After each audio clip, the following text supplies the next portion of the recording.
বৰনাৰায়ণপুৰৰ 12 বৈষ্ণৱ শীৰ্ষক এলানি বক্তৃতামালা শ্ৰী শ্ৰী মাধৱদেৱ কলাক্ষেত্ৰৰ উদ্যোগত অনুষ্ঠিত কৰি আহিছে। আজি ইয়াৰে পঞ্চম বক্তৃতামালা অংশ হিচাপে শংকৰদেৱ মহাবিদ্যালয়ত ৰামচৰণ ঠাকুৰ শীৰ্ষক বক্তৃতা অনুষ্ঠিত হয়। অনুষ্ঠানটিত বক্তা হিচাপে বক্তৃতা প্ৰদান কৰে অসম সাহিত্য সভাৰ সভাপতি সূৰ্যকান্ত হাজৰিকাই। সভাত সভাপতিত্ব কৰে শংকৰদেৱ মহাবিদ্যালয়ৰ প্ৰাক্তন অধ্যক্ষ মহেন্দ্ৰ বৰাই। সভাত আদৰণি ভাষণ প্ৰদান কৰে অধ্যক্ষ ডক্টৰ সোণাৰাম কলিতাই। সভাত বিশিষ্ট অতিথি হিচাপে বীৰেন ভাগৱতী, লখিমপুৰ জিলা সাহিত্য সভাৰ নৱনিৰ্বাচিত সম্পাদক প্ৰবীণ হাজৰিকা, অৰুণ কুমাৰ গোস্বামী, চন্দ্ৰ হাজৰিকাকে ধৰি কেইবাগৰাকীও সত্ৰাধিকাৰ, অঞ্চলটোৰ বিশিষ্ট ব্যক্তিসকলে অংশগ্ৰহণ কৰে।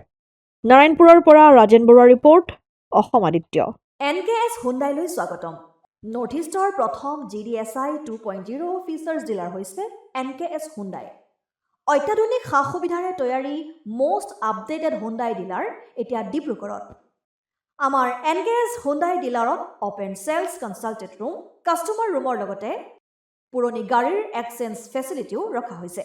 ইয়াত চেলছৰ লগতে ছাৰ্ভিচ ছেক্টৰৰ সুন্দৰ সুবিধা আছে। প্ৰয়োজনীয় সকলো এডভান্স টুলছ, হুইল বেলেন্সিং, এলাইনমেণ্টৰ অত্যাধুনিক machine, post hydraulic lift, fully train man পাৱাৰৰ লগতে nitrogen gas filling facility, fully automatic car washer ফেচিলিটিও আছে।